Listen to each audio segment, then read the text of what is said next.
Gotcha.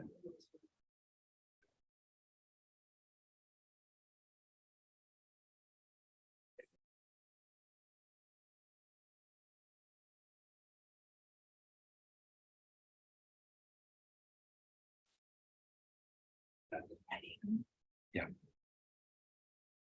Got audio, yeah.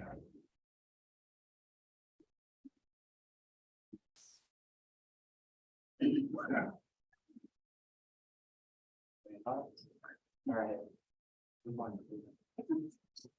Call to order the regularly scheduled Lake Worth Beach Community Redevelopment Agency. Our today is March 14th, 2023, and the time is 6 p.m. Emily, please do the roll call. Miss Carla Blockson. Miss Leah Furch. Here. Miss Caroline Shamshi Basha is not present. Miss Ann Fairfax. Here. Mr. Brennan Lynch. Here. Mr. Daniel Morgan. Here. Miss Donna Kerner. Here. You stand for the pledge.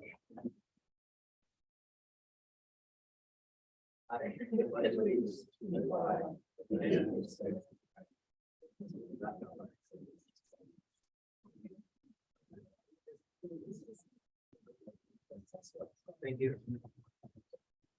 With regards to the agenda, are there any additions, deletions, or reordering of the items? Being done, we will move on to public comment on non-agenda items. Yes, please come forward. If you could please state your name and address for the record.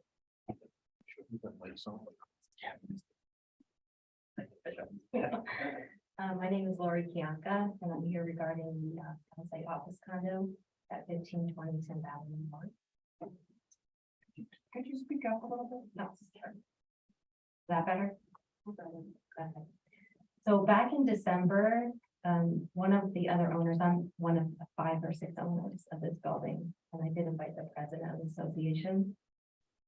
One of the owners had submitted a facade grant application in December, and she was invited to the meeting in January. Do I get to answer any questions? She came back and she told us that our grant was not approved. So I had called and spoke to Christian just to find out some information of another owner. He just advised me to watch the video, which I did. I'm still a little confused as the other owners are as to why it was denied. It appeared as if this one violation that we were upfront about was the reason that it was denied.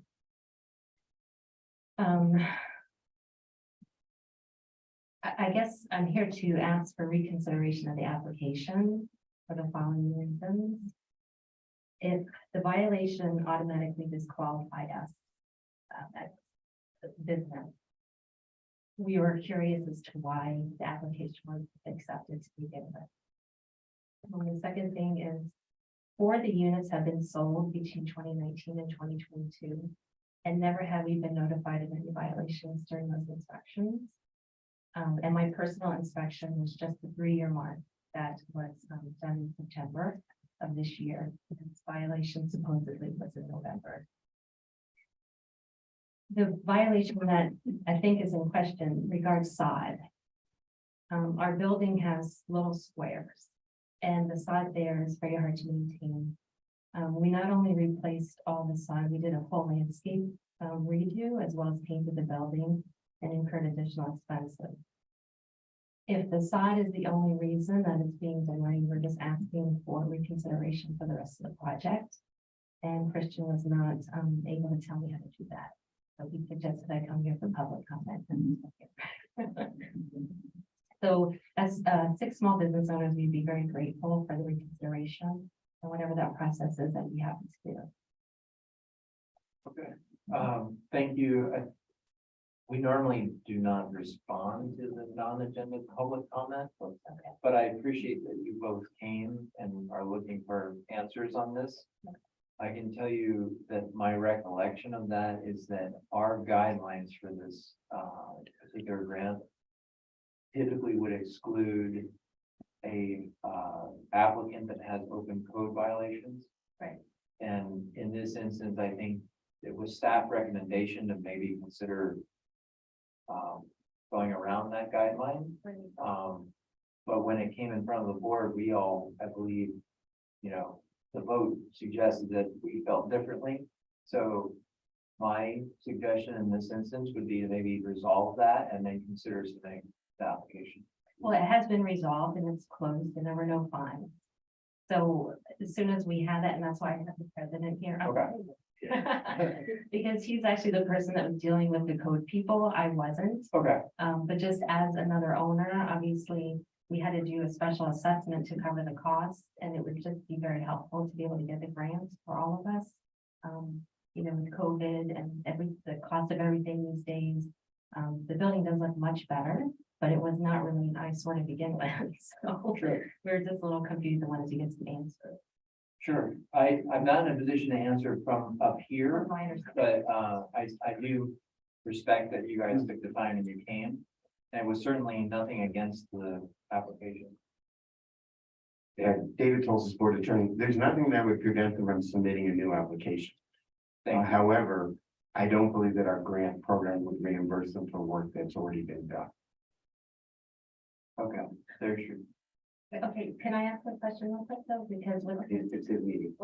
what's confusing is, and I hear what you're saying, but it said that it's a reimbursement program. So like we would never get the funds in advance. Is my understanding of the application. I think it's reimbursement. But typically the work isn't done until the application is approved.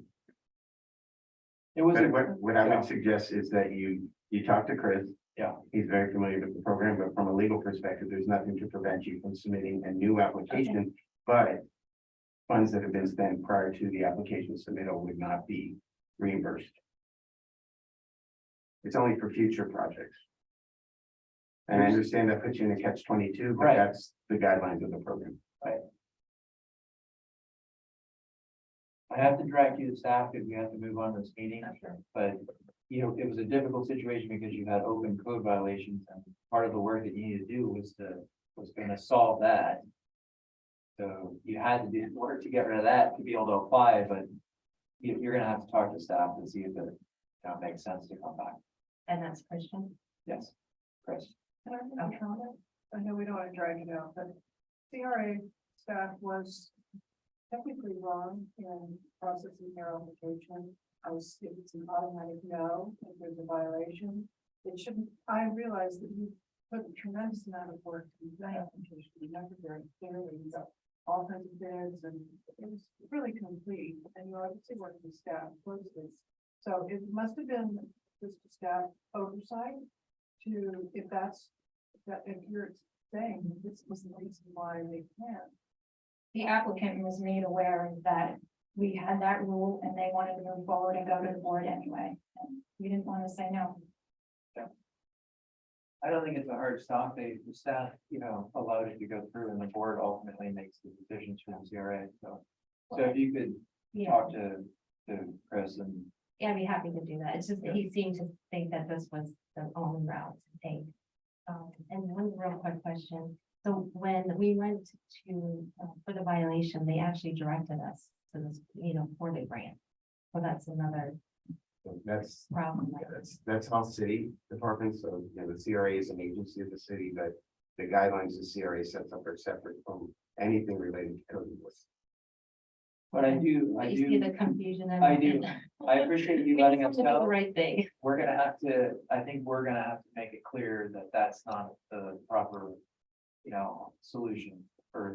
It doesn't work like that, so. So for future projects, should anything, or for anybody else that has the same question, what happens if you fill in an application and the only thing that you can hand over is an estimate?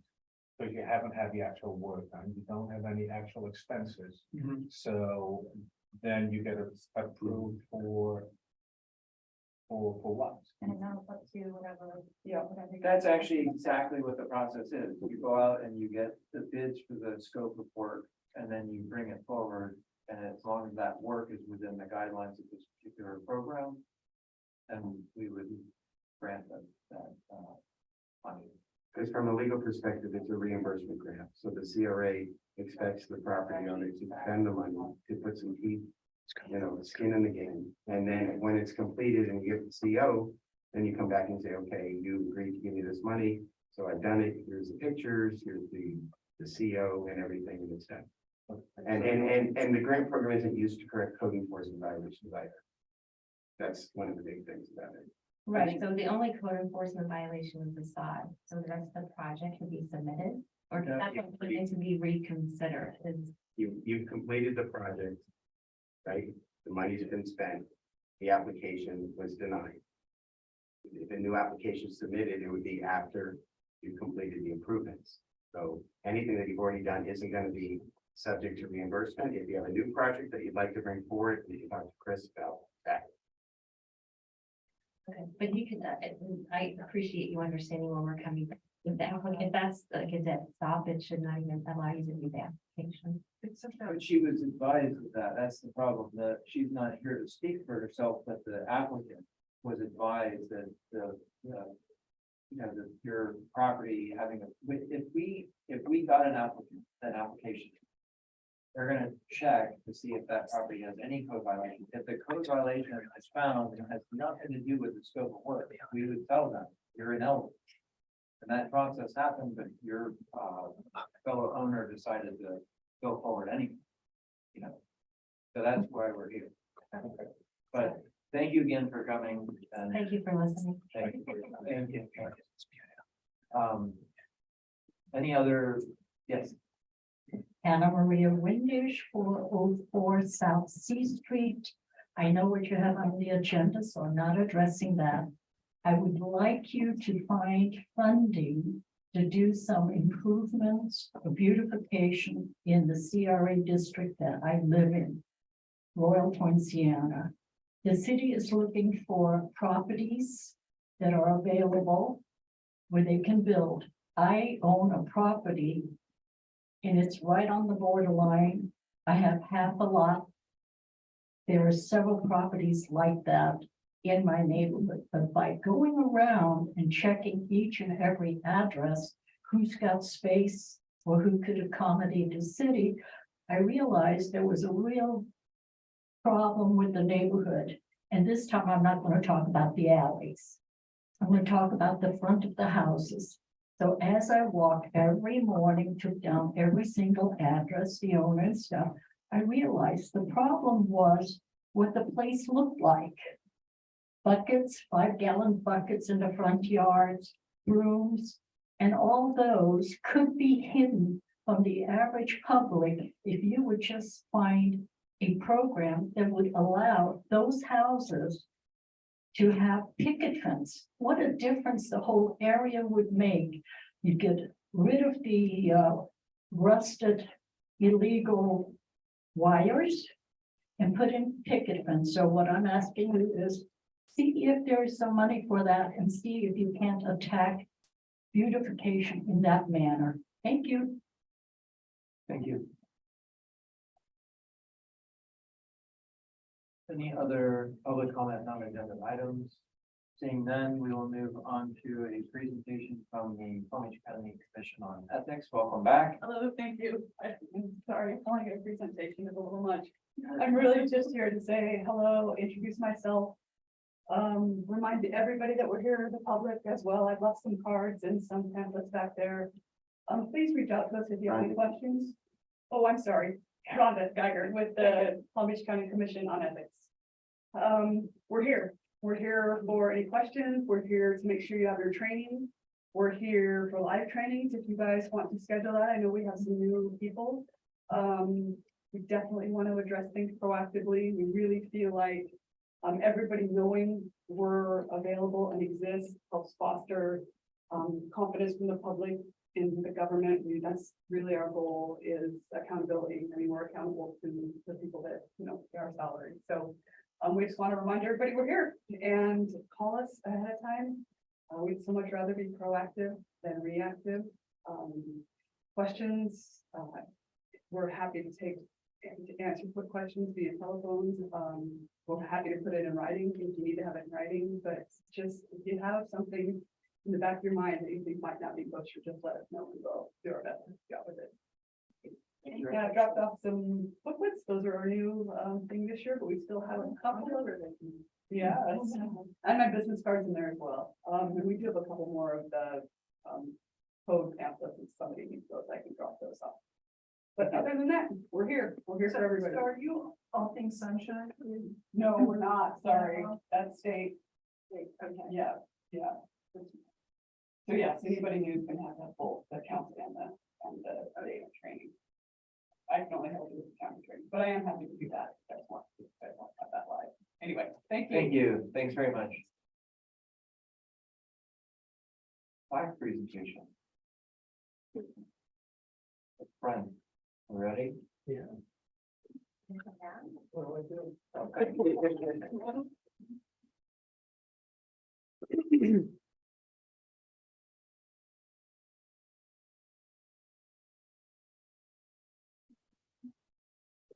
We need directing. Yeah. You present. Oh, If you want to grab the microphone too, that one's wireless. oh, here.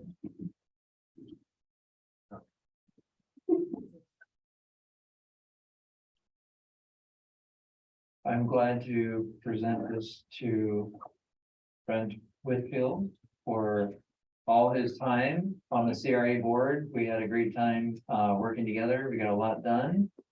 Got to know each other a little bit while up here working on behalf of the CRA. And I appreciate all the time and effort you put in. Thank you.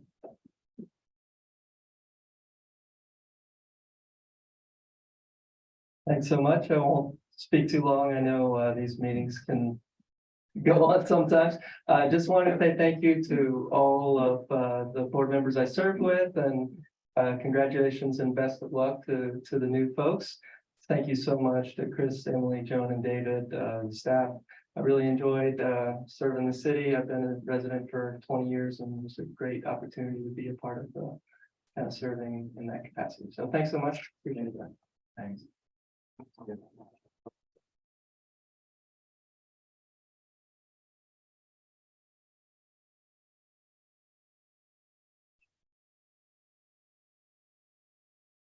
Speaking of long meetings, when I was on the CRA in 2004 or 5, it was not uncommon to have 8 that went to like 11, sometimes 12. And that's great. No offense, my daughter has a band concert right now. Yeah, enjoy it. Good to see you. Okay, on to the consent agenda. I have a motion, please. I'm going to approve the consent. A second. We have a motion and a second. All in favor, please state so by saying aye. Aye. Opposed, motion carries. Thank you. We're looking for a motion to approve the minutes for the January 10, 2023 meeting. Move to approve. Motion and a second. All in favor, please state so by saying aye. Aye. Motion carries. Thank you. Action agenda A, amendment to agreement with Habit. Oh, not on purpose. Okay.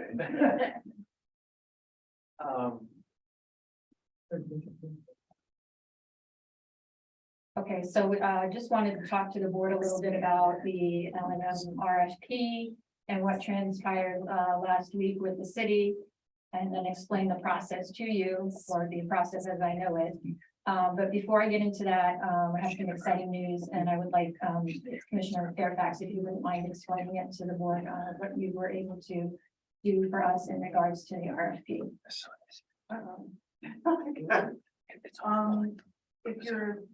If you're referring to the fact that, it occurred to me that an RFP or an RFQ, however you go about it, was issued by the CRA. It might be a better idea to get an outside consultant, somebody who has experience in urbanism and a more progressive approach to development within a dense walkable neighborhood.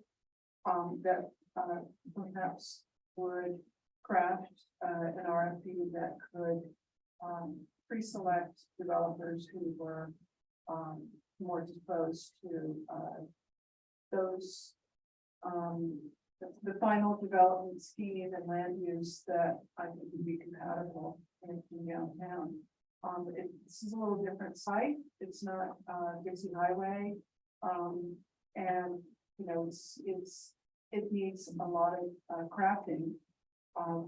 I discussed with Joan, I came in to see her, and we talked about who might be the appropriate person for that, with the budget that is allowed to designate somebody who could write that. And I know Victor Dover, from Dover Coal, they're a very well respected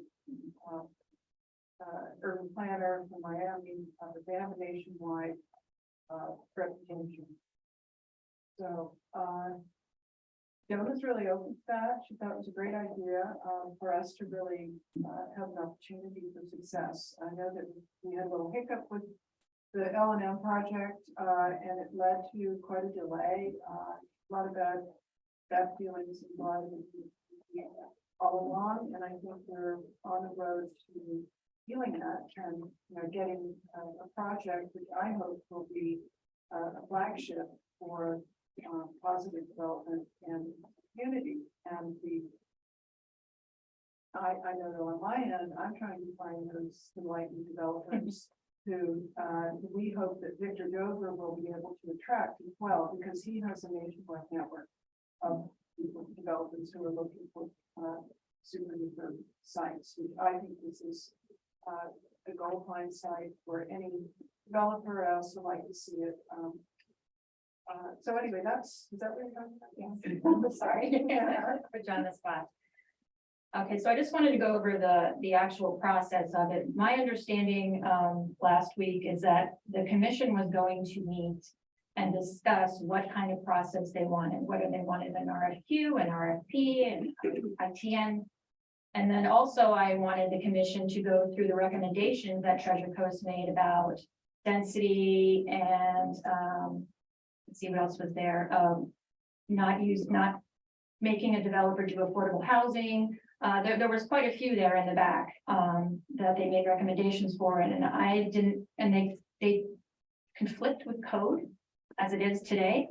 So I really wanted the commission to say, okay, we're really looking for this kind of process, and I believe the city is suggesting a two-part process where first we get qualifications from people, and then we narrow it down to 3, and then those 3 people can give us proposals.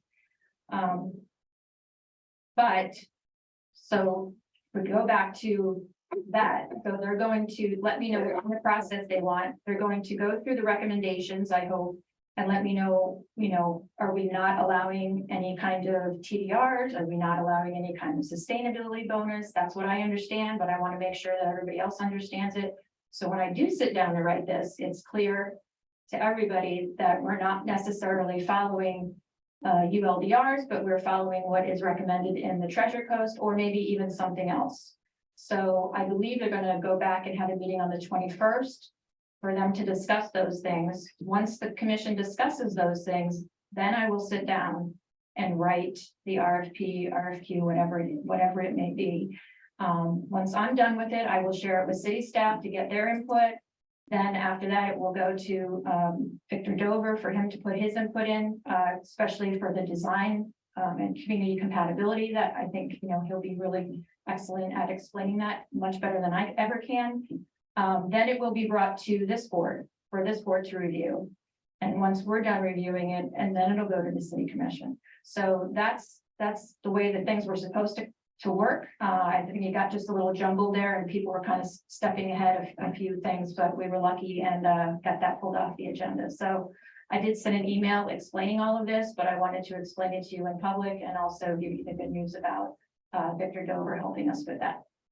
I wanted to ask, it sounds to me like it's getting put through the meat grinder there. And with all due respect to town council, one of the reasons why I believe town council shouldn't necessarily take over the CRA's role is they don't really have the expertise. And you know, necessarily, I think our board was chosen because we've not specific knowledge. So tasking them with, oh, I like this, I like that, might encumber the process, because just like clients, sometimes they're the most powerful and the least effective. because they don't necessarily have all the knowledge. And so they say, I want this, and then suddenly you have design that is really not that great. So how would this board feel that maybe I think the cart before the horse is that the town council it may not be the right, meat grinder. So are you suggesting the process be the city commission lets us know what kind of process, which codes are going to apply, which are not going to apply, and I then think we, you might pass it through to Victor first, like okay, draft it, whatever, give them Treasure Coast guidelines and have Victor do a draft. And that way, he doesn't have to say, well, I would never have approved this, but now the town council wants it, I guess I have to include it. okay. He's really the expert. He can probably, top in his field. One quick thing, sorry. I think that this is a incredibly hot topic, and I think that the commission is not necessarily, hopefully, going to get into design, but more or less give us some parameters to work within, and to then give to whoever's going to draft the RFP and help us go through this, because I am very reluctant to do, I don't even want to talk about it tonight. Because if you were around when we did this initially, we did everything right. We went hand in hand with the city commission and city staff at the time, did exactly what we were asked to do. And because of the shift in political winds, no other reason, we are here. So I have a serious reluctance to move forward with any steps without clear direction. The ultimate decision is going to go before the commission, correct? The project itself, Yes. Okay. I agree with our president, our chair here, because the city commission is going to say that this is a CRA project. I would rather get my direction from them early, and they say what parameters they would like. We will take their parameters and then give them to Victor and have Victor work with them, and hopefully we will give him the latitude to say, this does not make sense. That's what I'm looking for him to do. I want him to have that authority and that right. So that if we get some ideas that just won't work in our city, somebody needs to be able to say, this isn't going to work and this is not the direction that we should go in, but it should not be the CRA. Because when this project does not work, the blame is going to be laid at the CRA. And I don't want that. And so if it takes a little longer to have them say what they want, and then have Victor to okay it, and then we get involved, I'm okay with that. And I'm not opposed to the way that we want to do it. I just know that we want fallout if we do it any differently than having the city commission have their say first. Well, can I just react to that? When you talk about political fallout and political blame and we did everything right, I don't think the public felt the CRA did everything right. And it's not your fault but there wasn't a lot of public input on that whole process. And that was part of the whole debacle, is that the public was opposed to the direction the CRA was going, and there was no public forum necessarily for that opposition to take place until we've gone way down the road. I really feel strongly that the town council isn't necessarily, and they probably would agree with, they hired Treasure Coast to figure out really what the town wants. We've already done that. We've been through that process. So for the council to meet again and say, oh, well, we have to have parking when Treasure Coast, they might go against what some of Treasure Coast says, when in fact, I think if we have an expert who's Victor Dover, who has done hundreds of these things, he's in a position to tell us these things work, these things don't work. So let's not write it. I feel like the town council is asking somebody who's not really, who doesn't have experience. If you ask somebody an opinion, whether they, they'll have an opinion. Of course, but it may not be the right opinion. What experience do they have? So, Joan, I'd be curious to see how you feel about that. Because we're having a little discussion here, and, obviously you're in the driver's seat in terms of getting this thing done. And, time is of the essence. I think we all feel that, urge to get on the right path. John, before you answer, could we, see on the rest of the. I had a quick question. How quickly do you want to get the draft after next week's commission meeting? Like, how much time would you take to submit an RFQ, depending on the discussion the commission has and, the edits they have to their plan or something? It really depends on what my workload is. I was hoping to even have some kind of draft ready, but then we got an agreement and a new grant application due in 1 week, so I pushed it off. But I think I would probably need a good 2 weeks to work on it before even getting it to Mr. Dover. Do you feel like the pressure or that people want this RFP to be done quickly? Because the impression I get from the commission, since I've attended discussions I've had with people and about this, is that there's no real rush to come up with something right now. You know what I mean? So I don't know why we couldn't have possibly another meeting after next week's commission meeting to discuss what the commission had brought up and what they would like from an RFQ, you know what I mean? I don't, 2 weeks to me sounds like very fast. But it's completely up to the board. I mean, I would say that there is a little bit of rush because, those properties are sitting there, they've been sitting there for a really long time, and my heart goes out to the people that live around those and having to put up with, the conditions that are there. And, it's also costing us a great deal of money to keep them up. Ones that are left, we're really gonna have to invest some money in. And we're trying to find out exactly what we can do for that right now. So although I'm not rushing by any stretch of the imagination, I'm not gonna sit back and kind of wait for somebody to tell me to do it. That's what I'm saying, maybe we can wait till we hear what the commission says, the next week's meeting, and then we can have a meeting as a board to discuss what we learned, and then maybe after that you can produce something. I think we might be like a meeting before you give another RFP after next week, in 3 weeks.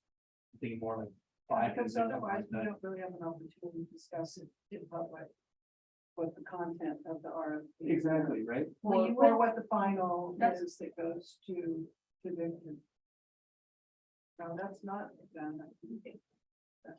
If we, instead of waiting for another meeting for Joan to proceed, if Joan were able to proceed and also be able to get it figured over. And then we can not, I don't want to stop the process altogether, waiting on us to have a meeting. I think if we gave her some latitude to say, do whatever they ask you to do, and certainly have a good input, and then we'll move. And if all of this is done before our next meeting, I think that would be fairly. That would work. I honestly, I'm of the opinion that, this is such a valuable piece of property. It's gonna really define downtown moving forward. Like you said, we've already waited a very long time. But, I think when it's something like this, it's okay to take time. I don't feel like, the city should be in any rush to come up with something. I think we need time to digest it properly. And I would suggest that we wait until we have another meeting. So April meeting, and then after that, maybe produce it. Can I just say that it's already on the 21st agenda for the city commission to discuss. City staff's already done all that. So whether we wanted them to or not, they're going to discuss it at their next meeting. So, I mean, if you want to have it, I'm obviously going to bring it back to you guys before I hand it off to anybody else. So if you want to wait till next meeting, that's fine. I, I am of the opinion, this is a discussion item, and I think that we are gonna have a lot of discussion on the property at the appropriate time. In my opinion, having gone through what we went through as an organization, and I will again say that we did nothing wrong because we were following clear direction from the commission and city staff at the time. In fact, they were the ones that came up with the original rendition of what they wanted. If you remember, they hired an architect to draw a building that, so I will say again on the record, we did nothing wrong, but we were taking the task on it. So I am hesitant to even have any more discussion and just wait the appropriate time and have a meaningful discussion on it. The economic viability of this property has to be considered. You know, everybody has their opinion of what should be built there. Nobody's gonna build it if it's not profitable. So, you know, that is a huge, huge part of it. So, you know, we need to have the professionals involved, of course. But that is something that everybody needs to understand. So, I have a comment. Yep. I think it's, at this point, I agree with what you're saying, Carla. I agree with some of what you said too. It's like, I'm not trying to, again, be really Solomonic about this, but I do think I like what you've laid out, Joe, and we follow that process. We have the commission give direction on the procurement preference. We have the commission tell us what kind of, which code to apply. We go through they'll go through the treasurer's recommendation. We'll come up with this way. And I think it's like, we'll have a good chance to jump on this RFP once Joan drafts it. We'll give our comments then. I can't get into like what happened with the last kind of the go around of this one because I wasn't part of this. And I guess I was part of it when the community did get involved because I also had different opinions with the recommendations that were made. So I think we're gonna, yes, as I think you were saying, the political winds changed and we're part of the new political wind. So we're gonna go into this with a fresh start, fresh eyes, new hope about this. And I like your comment about able to attract enlightened developers. And I think that's my hope as well, is that we get a good plan this time. So Daniel, I don't think, I'm going to agree that we should wait further for the next meeting. We can, let's have the meeting, the commissioners state their preference for the procurement process. We look at the treasure clerk's report, and then it'll come back to us, and then we'll have a hearty, wholesome discussion about it. Where do you think Victor should come in that process? I mean, I know your point is that you should come in earlier. I just don't know like how that really works. So the process would be, and Joe. we get the input from town council, Mhm. city commission, and then that comes to us, or Goes to staff. goes to city staff. City staff then drafts it. No, it's going to be drafted to this. So what's city staff do? So it goes to city commission, correct me if I'm wrong, Joe. So it goes to city commission, that's the meeting that's coming up. And then they make the recommendations, I think they all things that were already outlined. And then it goes to city staff for comments, right? Joe likes our thing, goes to city staff for comments. So it goes to And then that goes over. staff, and then it goes to Victor Dover. And then to the CRA board members for comments. I'd rather, Is that correct? yeah, I think so. My preference would be that it goes to Victor before it comes to you, because I really think he's going to have, you know, that magic wand that's really gonna make this special that I'm not gonna be able to do, quite honestly. But all the bureaucracy stuff that comes along with an RFP, the 40, 50 pages of, you know, rules and regulations and stuff, that certainly, you know, I can draft. I wonder if Victor would be willing to come before us, to review it, come before us and make his recommendations to us we can have discussion with Victor in the room and Joan to say, okay, here's what we like, here's what we don't like, here's what we think the public will be willing to accept, not accept. And also we have to be, as you say, realistic about, you know, who these developers are going to be, and it'd be interesting to talk to them directly about that and say, you know, what's the likelihood, because he knows the world of developing, what's the likelihood that we're going to attract the kind of developer we want with the parameters we're looking for. that way he doesn't have to draft the whole thing, he can just review it. For his. Well, that's kind of what he's doing, he's just reviewing it, but But I could ask him if he can be on, Yeah, maybe he can do a Zoom meeting with you all yeah. at the next meeting, and that way you can, ask the questions directly and get input from in the public while everybody's here. Yeah, because at that point, you will have heard from city commissioners and. And, we will not have had any input at that point, but Joe, you would have. They and staff would have. So we're gathering all the ducks and they're all coming together. And, if he's gonna draft it, it'd be great if we get it from the horses, not from us. Okay. Okay. All right, let's move on to our action agenda. We have item A. It's not an action Oh, item, no public comment. Action agenda A, amendment to agreement with Abbott Property Group. Birch. Tell you what I'm- Sure, we've been working with Inhabit Development, for quite a while. These properties are the three properties up at this circle. The city was able to get a hold of the two outside parts. Excuse me, sir, you're not supposed to approach the podium unless you ask. Can you pick up the nameplate, please? It needs to be, he's the chair, but that's certainly not You can part leave of the that meeting. on. You can give them to Emily, who's the clerk for the board, rather than disturbing the whole meeting by coming up and approaching everybody individually. Please hand them the staff. Thank you. Okay, go ahead, sorry, John. No problem. So we're talking about the circle properties. Yes. The two outside parcels were owned by a private developer who had a lot of code violations on it, and the city ended up taking those parcels away from them, and so the city owns them. The one in the middle is actually owned by another private person. But the city did, and I'm gonna screw this up, so David, please help me. The city did an agreed to order with the, let's do that. Hi, David Tulsis, board attorney. So the history of this property goes back probably about 5-6 years. When the city filed for foreclosure against a company that owns several properties in the downtown area. As a result of the foreclosure proceeding, the city entered into a settlement agreement in order to forgive all the liens and the fines that had accrued against these several properties.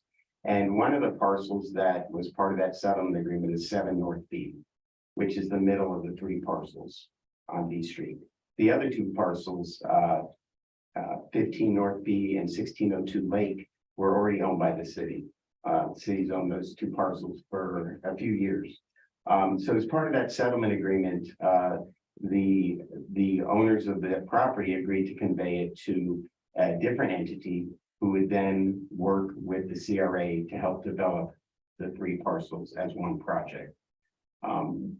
Additionally, following that settlement agreement, the city entered into a purchase and sale agreement with the CRA to sell the outer 2 parcels to the CRA at the time that a project developer came forward and got all their project development approvals completed, and it submitted for building permits and had gotten their building permit issued.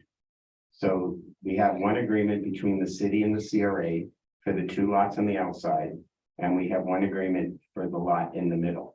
And all those properties would be conveyed to the developer once the building permit was issued for the approved development. And I think you have a picture of the approved development up on the screen. Now, what's happened in light of COVID, in light of requests for community involvement and DOT action at the circle, everything's been delayed tremendously. And as a result, we've had to adjust the timelines on 2 occasions with respect to this property. What's before you tonight are amendments to the 2 agreements that govern the development of this property. One is the purchase and sale agreement between the CRA and the developer, Inhabit Property Group LLC. And that purchase and sale agreement is for all 3 lots. Because the idea is the CRA gets the 2 lots from the city, gets the 1 lot from the owner of the middle lot, and then conveys them all to the developer. That conveyance is supposed to take place within 30 days of them getting their building permit. The other agreement is the development agreement, which governs the timeline for the development of the property. You know, once they get their building permits and they're gonna start construction, they've got to go down the road and they've got to get their CO. So what we're presenting to you tonight are two amendments. One amendment for the purchase and sale agreement to extend the potential termination date of that agreement. Because right now we have a date which is gonna blow by pretty quickly. In light of the fact that the site plan for this project, even though it was awarded back before COVID, I think in 2019, they didn't get site plan approval till December of 2022. So literally 3-4 months ago, and they're ready to go in for building permits now. So rather than pull the rug out from under everything, we drafted this amendment with the developer for the purchase and sale agreement to extend the termination date. Closing will occur within 30 days of the issuance of the building permit. And then we've also extended the dates under the development agreement in light of the fact that we recognize that it's going to take them a while to build the project. And so what we were asking you tonight is to approve the two amendments to the two agreements for the development of this project. One other piece of information is that in light of COVID, in light of the delays in the site plan approval, we're also going to have to go back to the city and ask the city to extend the date for closing on the properties that they're selling to the CRA. I've spoken with the city attorney. We're going to work on getting that to the city commission as soon as possible. Because we need to have that agreement in place in order to be able to make sure we can all move forward with the project that's already been approved. So I'm happy to answer any questions you might have. I know there are a lot of pieces to the puzzle, but essentially we're looking for approval of the two amendments to the two agreements to allow this project to continue and be developed. Yeah, so I was gonna say on the discussion item, we were kind of all having a discussion, but on the action item, please wait to be recognized. Perfect, thank you. So what I want to ask, and I don't know, if you guys can answer this, and the two questions I had are, what were the specific improvements that are being done by FDOT? Because it's hard to tell from the renderings. And the other question was, I just asked too, like, what was the change in the site plan that was made, through the community input? So the FDOT improvements, it's a grant that the city and the CRA applied for, honestly, probably about 5 years ago. To make pedestrian and bicycle improvements to the circle there. Right now, it's extremely dangerous. You know, there's children there that get out of school and go into school every day.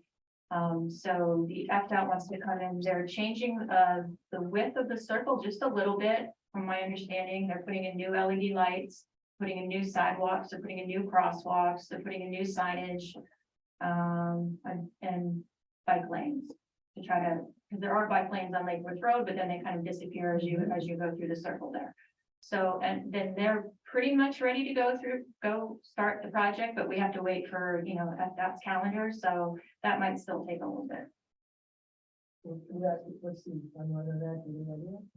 I don't have an updated timeline. We were kind of all working, once we get this approved, we'll call FDOT and say, okay, we're ready to roll. When can you start making these improvements? Because it's gonna have to probably happen at the same time. I think that might be better directed to gentlemen, if you could please come forward and state your name. Good evening, Tim Carey, I have a development group. I'm here with my partner Nestor. Not sure this is so actually, I don't have a map in front of me, but I believe on Beach Street, they're also going to be adding a speed bump. I'm sure as everyone knows, people like to pick up speed right along here on Lake Ave. And unfortunately, the roundabout isn't a typical European roundabout, as I've discussed with CRA before. People will whip up speed, and the idea is that once you hit the roundabout, it's such a curve, you have to slow down. A lot of people actually can probably almost go straight through, and a lot of them try to. I was actually just over there this past evening. It's not just that, it's the traffic and how aggressive people get. I was stuck at a stop sign for what felt like 10 minutes. It was probably like 2, it was on vacation. But the point is that people get very aggressive, and as you can imagine, Lake Worth High School is right over there. I've had several conversations with FDOT. They're extraordinarily concerned about the children and how they're coming out of school, and just the general pedestrian traffic. It picks up a lot, especially around 5 o'clock. So anything they can do to slow cars down and get everyone to slow down and kind of give the pedestrians and the bicyclists a bit more room and safety is what they're trying to achieve. Sure, I can answer any questions you might have to. Other questions?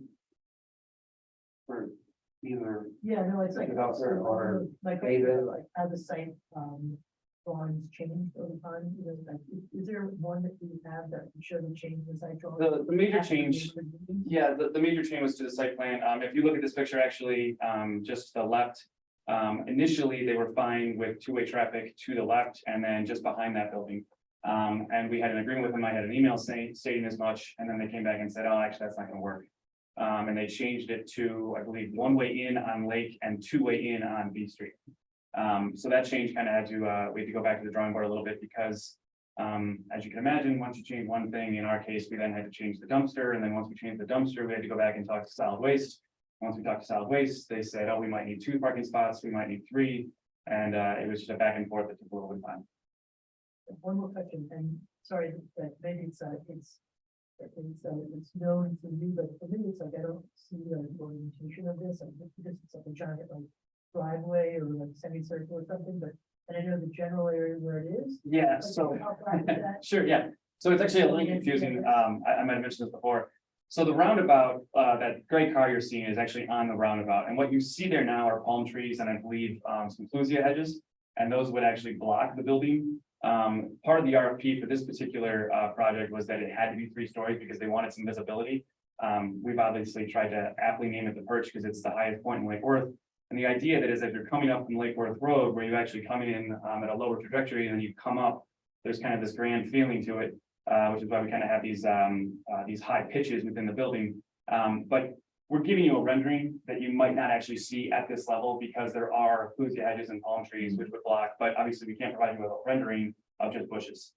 So it's not it's a rendering that gives you a sense of what the building is, but in reality, if you were standing there in the middle of the roundabout, you wouldn't be able to see the building as such. Yes, The space behind, you see it had the great car, then you have the hedges. Yep. And then behind that, that's a wide enough space that the students would be able to walk and feel safe. You know, that was my concern, that we had them not walking next to the cars. Right. You know, so hopefully that will deter, you know, the people that are flying around the roundabout. And then that meets with the kids that are coming across the street from the high school. correct. There'll be a walkway and then they'll go on to that. That's my understanding, yes. Well, and I want to be very clear here. I've had several conversations with FDOT, but obviously they're in charge. Sometimes they answer my questions, sometimes they don't. But based on what I'm telling you, this is from my latest discussion with them. There's like the pedestrian right of way there, or the flashing light, or? Correct, they're gonna add in, like John mentioned, the LEDs, which would provide the crosswalks, which are far better than what I'm seeing right now. And there's just so you know, on the west side of the site, there's actually, it's owned by FDOT. There's a, I don't want to say it's a crosswalk, it's kind of a pathway that goes right through the edge of the property. So it doesn't, you know, it doesn't, the children have separation between the road and then this, and then they would have separation between the walkway and the perch. Is there any other questions? So, yeah, I just wanted to, not belabor, but like, it's interesting to look at, so just wondering, so that in terms of the perch, so it's like burned up, is that how the landscape? Yeah, it's again, the rendering doesn't really do it justice, but if you were to walk by that property, you would notice that it's much higher than, say, the street level or the sidewalk level down by the roundabout. And the wall, retaining. There's also a retaining wall around the northern and eastern side. That's right. Yes, it's hard to know this, you know. I'm just- Sure, no, understand. Good for flood zone. Yeah. Yeah. Okay, any other questions, comments? You ready to give one? They don't mind it being amended 2 or 3 times, but I'm going to be approved, but the first amendment to the purchase and sale agreement, the second amendment to the property development agreement with the Cabot Property Group LLC. And I'm assuming I also need to give the chair or vice chair the abilities to sign anything. Yeah. Okay, and just say subject to the, with respect to the amendment that we need, Subject to the city's approval of the purchase and sale. purchase and sale agreement with the CRA. Yes. the CRA. Do they need to be done separate? They can be done. No, Are you just- Okay. Yeah, okay. Thank you. All in favor of? Oh, Comment. I apologize. Thank you for giving me. Public comment, not, not public. Any public comment? Seeing none, all in favor, please state so by saying aye. Opposed? Great. Thank you. I know you've been at this a long time. We're not giving up, yeah, we feel like we've improved it and actually working with the community the way we have with the neighborhood associations, the neighbors and giving tours and stuff. We really like the process, we've gotten some great feedback. Good. Yeah. So I hope you'll come forward on the L and M project. We'll do our best, yeah, we're we're always interested and we're heavily invested in Lake Worth for a good reason. We love this place. Good. Thank you. That is my name. Get updates on it. All right, I'm gonna do this one. It's Yeah. a lot less complicated here. Okay, so Village Flats, this is three separate sites along Lake and Lucerne Avenue. Some of the parcels were bought with neighborhood stabilization money when we had that program going. But the majority of them were bought with credit, we had a line of credit, excuse me. Tim went ahead and did some really nice plans. They were approximately 3 to 4 story buildings on these 3 different sites. He actually got approval for them, but then came back with costs after COVID that had really gone through the roof. And kind of had a little bit of an epiphany of maybe this is the wrong way to go. Had numerous meetings with the neighborhood people all around. I don't even know how many meetings you had, but you had a lot of meetings. Over a dozen. So getting back to this, we're close, but we're not quite there. So we're asking for another 6 months for Inhabit to be able to go and get their permit applications in, and then another, obviously, 6 months for them to complete the project. So it's, all in all, it's an extension of 210 days. I just realized I wrote my own Robert's Rule of Order, we can motion and then we'll have discussion. On that. So if anyone prepared to make a motion and discuss. I'd like to give my shot at this one. Okay, so I'm gonna make a motion that the board approve the third amendment to the purchase and sale agreement between the Lake Worth Beach CRA and Inhabit Lake Worth Beach LLC. And not like the chair. And authorized chairs. Perfect. Now we can have discussion. Now, Yes. and questions of David, or And I'll just say one thing, the reason why this one is a bit simpler is the CRA owns these properties. yeah. So, is there any question? So this is a project that's been sort of in the works for a while, and we've never seen it, and we don't know what it is, so. It's a little back. Yeah. So there's no, like, Sure, understood. there's no input from our. Yeah. We've already received, all your. If anybody wants to look at it, it's close to the end. Yeah, so just a little backstory, Joan hit it on the head for the most part. Initially, we had a 4-story building here, actually. You can flip through your presentation with the remote. Yeah, that's awesome. We'll just show you the first rendering, which Joan did mention, there we go. It was 4 stories, 3 stories in the back, I believe 46 some odd units. And where is it? I'm sorry. It's This on is, Lake and Lucerne. it's on Lake and Lucerne, sorry, Lake and Lucerne. There's 3 different sites. Right, it's kind of a, Between where and where? So it's D, should be any. so this was the first version, and we did get planning and zoning board approval, and then we did also got 2 city commission meetings and got approval there. And then we went back and got our bids, and they were over 2.5 times the cost. The big reason why is because unlike, say, the Mid or the Bohemian, which are respectively 140 and 200 units, at 46 units, we have trouble scaling. So when you can't scale, obviously the costs can build up pretty quickly. And I believe in this particular building, we were looking at huge, I mean, just off the top of my head, elevator costs, EPA systems, all sorts of stuff. So with that, once the pandemic really got into full flux, we were really kind of looking at it. And as Joan said, we went back to the drawing board and started meeting with our neighbors. And one of the few problems that we noted through the planning and zoning board was brought up then, and a few others, was that they weren't a huge fan of the height, and they weren't a huge fan of things like the dumpster and how things were positioned. So we started having neighborhood meetings, and we said, well, what are we really looking at? And at the time, I was reading this book called Missing Housing, and really kind of looking at walkability, scalability, and how things fit into a neighborhood.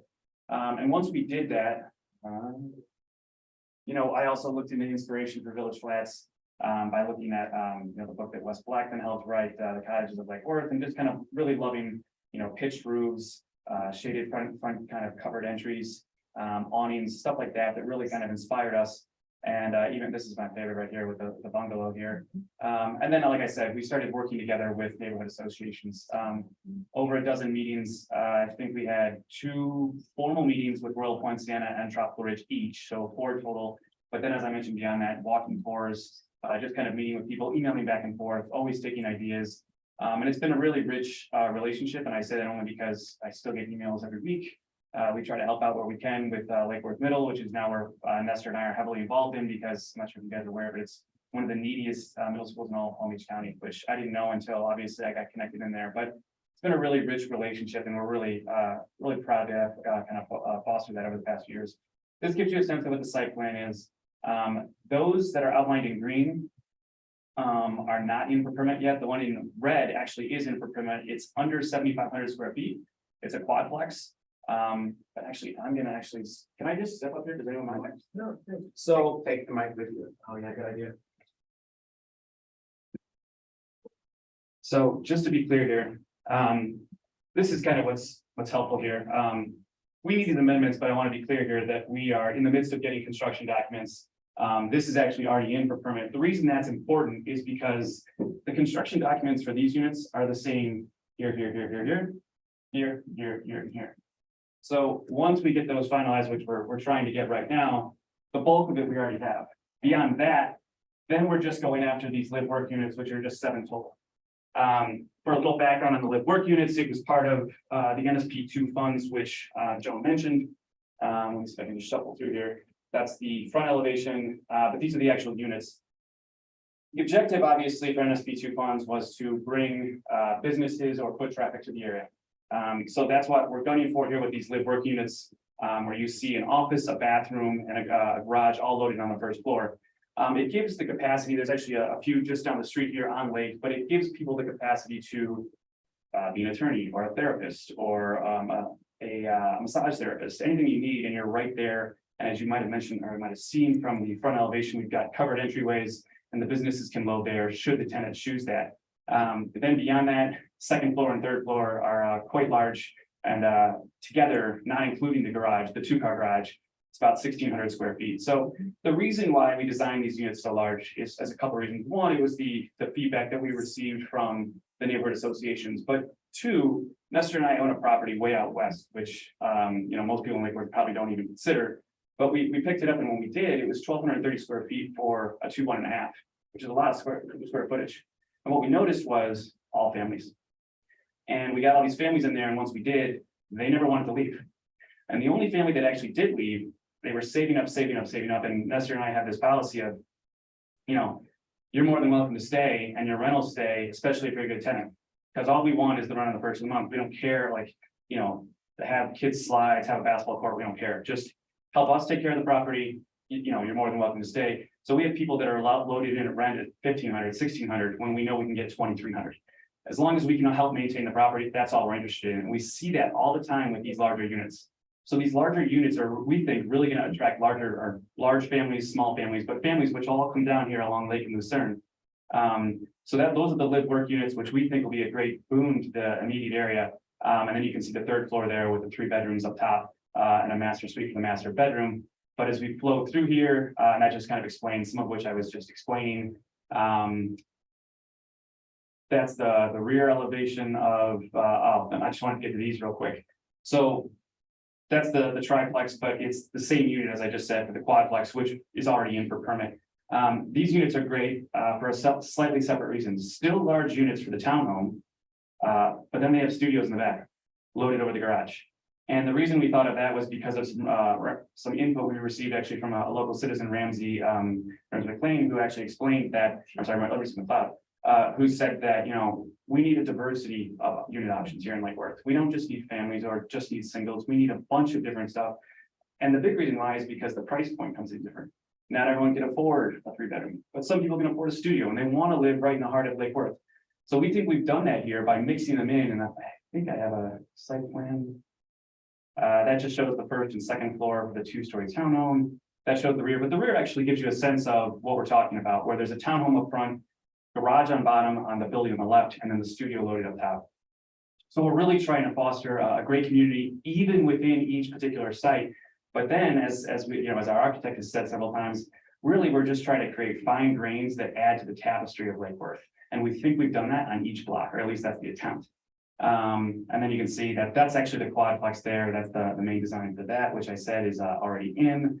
And then this would be the 5-unit building, which is on Lucerne.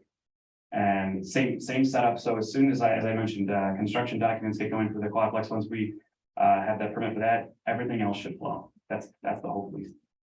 That's the rear of the building you just saw. And that's it. Any questions, I'm happy to answer. Any questions? I think it was a test. Oh, thank you. Really proud, you should be proud of it, and I'm sure I could tell that you are really jazzed up about this project, because it's going to be beautiful, and I think it's something that the CRA would be proud of you partnering. Thank you, I appreciate that. Motion and second. Public comment on this regard? None?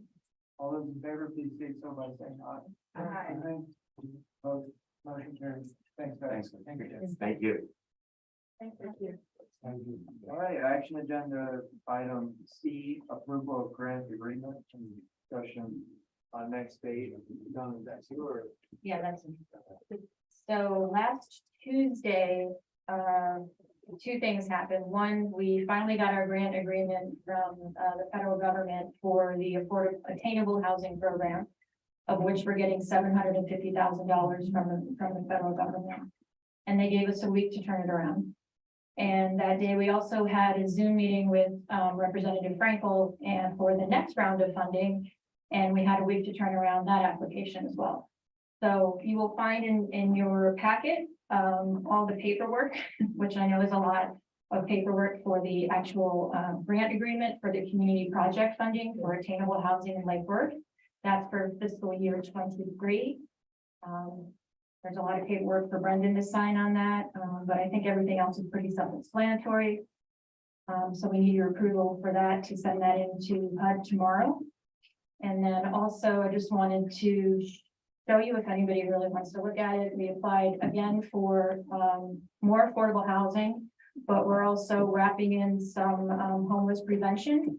And we're working with directly with adopted family on that. So hopefully trying to stop people from actually being evicted in the first place, so they don't need a house to call home. So we're going to do the exact same program that we have right now that's been awarded, because Representative Frankel said, please just resubmit and ask for more money, but we changed it up just a little bit. So we're asking for $2 million in this next round. And I'm suggesting to the board that we take $500,000 out of economic development. That's in the line item this year. And also, I know it's too early to say what we're going to do next year, but I would like us to take at least $500,000 from next year's budget. So we have a match of $1 million to the 2 million we're asking from them. And then we're also getting probably about $200,000 in kind from our social service partners that we have on board. So that is this is the grant. If anybody would like to take a look at it, I handed it in yesterday. Actually, it's due today, and we probably won't hear till later this year, maybe September, maybe December, depending on how Congress works. But I think we have a really good shot at it, mainly because we were lucky and had a week to turn it around, and we kind of had all the foundations for it and the partners ready. But it would be acquisition, which is becoming extremely difficult in Lake Worth, and we would be doing rentals, rehab, and for sale homes, as we've been doing in the past.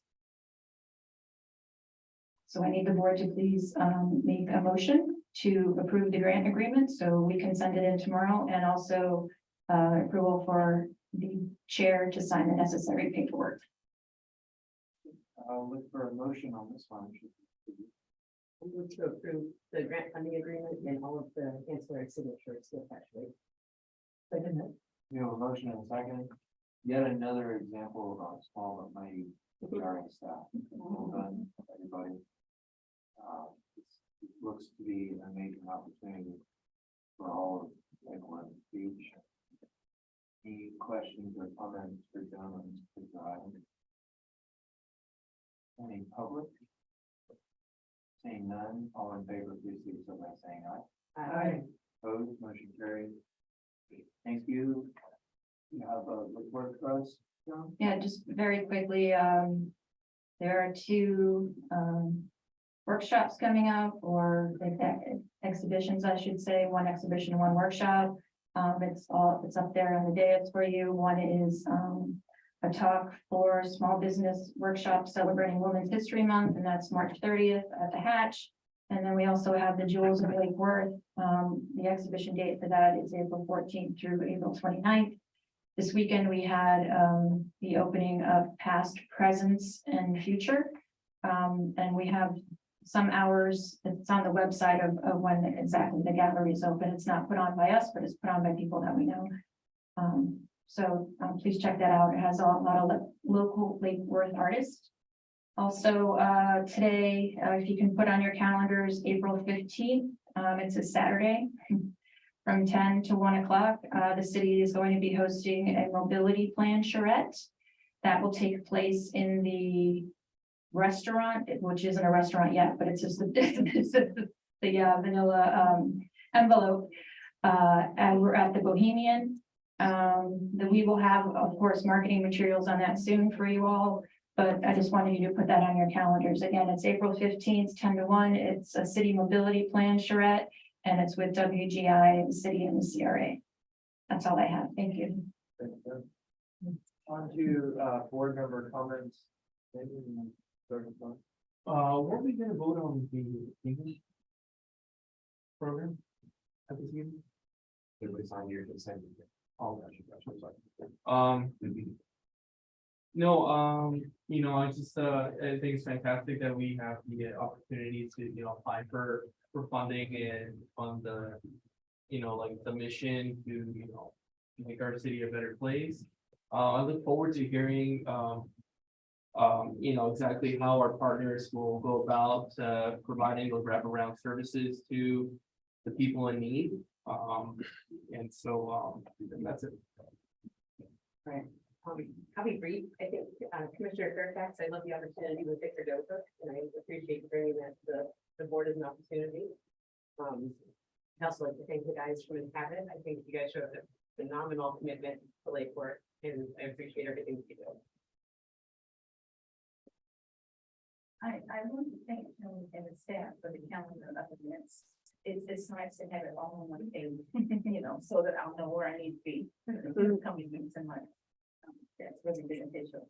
And I know that it's been a long time for you guys. We've seen you several times yourselves, and we're really excited about the project, and I'm more excited about the neighborhood participation. And Ramsey can't say enough nice things about the guy, how you just come in and work for the community and actually listen, and they are behind you 100%. So you would have my vote if for no other reason than. I have a couple of things. I wanted to comment on Ms. Blandash, is it? Her comment about picket fences. I think it's true what you say. Picket fences can define the neighborhood, and it can really be one of those things that will bring a little bit of tidiness to a neighborhood that doesn't have it. I don't have any, can your neighborhood come together and have an application for putting up picket fences in their neighborhood? I don't know. That's a question for the CRA staff and whether the board would think that's a good idea. We're trying to remove blight. We're trying to remove what you see that may or not be blight, but the impression of blight is the picket fence is a really easy way to kind of fast, easy. So anyway, I would say maybe explore it with the CRA staff, ask them if that's something that would be part of your neighborhood coalition put together, even your neighborhood board or something. Last month we had the meeting canceled. I think there were a few of us who were unhappy about that. Part of what I think the reason why we're here is we have an obligation to the public to be able to bring their concerns and have a voice. I think that's what we're working hard to foster. And I've been at I think my first meetings was, we had like 2 agenda items. So the fact that we don't have many agenda items really shouldn't be a reason to cancel the meeting. If we have a quorum, I think I would encourage us to work hard to do that. There's Commissioner Morgan has suggested in the past that maybe we have a workshop. I know the City Commission had a day-long workshop, with our sunshine laws. We can't really discuss it. We have a workshop with a nice agenda. Might be an opportunity for us to come together as a board and be able to get to know each other a little bit better and also understand, everybody came here for a reason, I think, and it would be nice to know you might have things that you want to bring forward, and there's not always time. So I would suggest that maybe we talk about, a separate meeting that is like a Saturday morning or something that might be mutually agreeable. Just wondered how you all feel about that. I agree, and I would welcome that, I think it's we do have the wonderful sunshine, which we know why we have it, except it does limit our ability to even get to know each other. I know I've asked a couple of people, like, let's go out for coffee, and I've been around, and I feel like it's like asking someone like for a blind date. It's like you just get roundly rejected. But no, it would be nice for a way for us, at least we're not going to be discussing things, but a way for us to get to know each other. And I think I've already mentioned that in the earlier meeting that I'm sure the tree board and we have had like a kind of a way with bringing some food and having right conversation. I think that really helps. And you just announce it and whoever wants to come.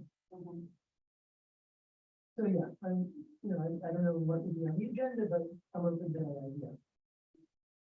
Yeah, and I think it would be good if staff, if there's a month where there's not a lot on the agenda, if you could maybe ask the commissioners for some feedback as to, some issues they would like to bring up or learn more about or discuss, we could probably fill up an agenda with something, you know what I mean? It's an hour a month. I think if we have quorum, we should go ahead with the meeting. I think we owe it to the public. I'd like to move here to City Hall, and I think we could keep improving,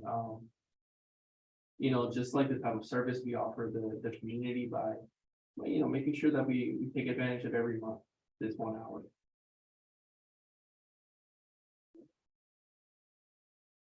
I think that if that's the will of the board, that I would think that any kind of a workshop or discussion should probably center at least as one item on the budget, which means it should have probably about 2 months now. I'm absolutely opposed to having a meeting. So if we have something that makes sense to be done, I'm for it, but we didn't have a meeting last time because we had quorum issues, but we also didn't have the supporting documentation that we needed for the items. Of course, we're not gonna have a meeting to discuss items without supporting documentation for obvious reasons, and et cetera.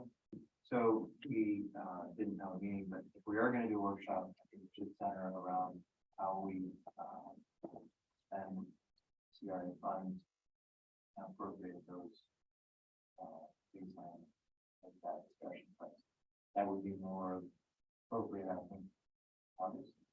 Oh, gosh, no. May. May. Mhm, 2 months. Or we can have further discussion about that. Maybe we can have a workshop and we're making a workshop, or maybe the scheduled meeting. I won't be sorry. Family. Oh, not happening.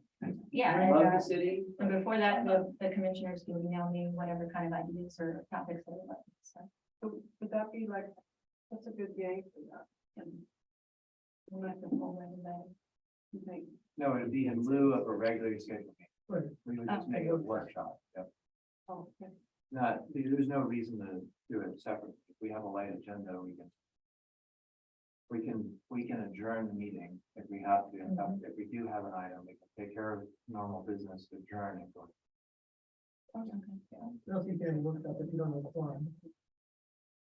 Are you gonna workshop without? Yes.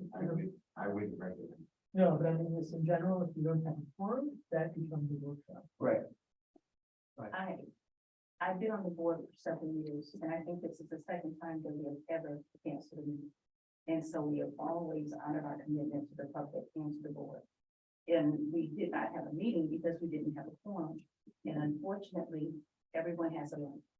And if I say I cannot meet, I cannot come, it's because I have a valid reason. And so we didn't have enough people for us to hold a meeting, and that was the beginning and the end of it. It wasn't anything malicious, we just weren't able to do it. And it's very rare that we do that. And so if we don't have a forum, I don't see a point in us coming together because we can't vote on anything. I don't know. And Mr. Chair, Yeah. I just have one question for the workshop. Would you all feel comfortable having it here or having it at, I'm thinking if we have it at Hatch, we can offer some food and drinks and maybe it'll be a little more intimate. than- Open bar? No, I just want to make sure we're on the same page. Okay, yeah, I mean, we have a little bit of time, but yeah, we'll tentatively send some dates this week. sounds good. Okay, there you go. I just wanted to bring up one thing, what Ms. Lawson said. It's not true, though, that we didn't have quorum, right? Yes, it was true. Well, I was told I think, two people couldn't come and then 3 people couldn't. That was not what I was told. So I think we wouldn't even have this discussion if immediately someone said, the memo went out and said, we don't have a quorum, but it was like 2 weeks before the pending meeting. It just, the whole thing just kind of blew up, and I think we put it behind us, but I believe in the email that I got from you, Joe, it didn't, I asked specifically if we canceled the meeting because of quorum. And I believe what you told me was that the meeting was canceled because the chair had said cancel the meeting. And then you did not specify whether or not we had enough members to make quorum that day. There was one person who was questionable, which means we wasn't sure whether we had 3 or 4. And then we didn't have any action items ready. Because the one thing that we were waiting for, and I don't need to throw it on them, but we were waiting for the agreements from the Perch and Village plans. Our bylaws allow for this, so in the future, I'll do the same. Because I'm not gonna have to sit here and have a staring contest, so. That's not that case. It doesn't happen often, but I'll, I would take the same approach that you could. If we don't have quorum and we don't have items to discuss, I'm not gonna come to the meeting. So, motion to adjourn? Thank you.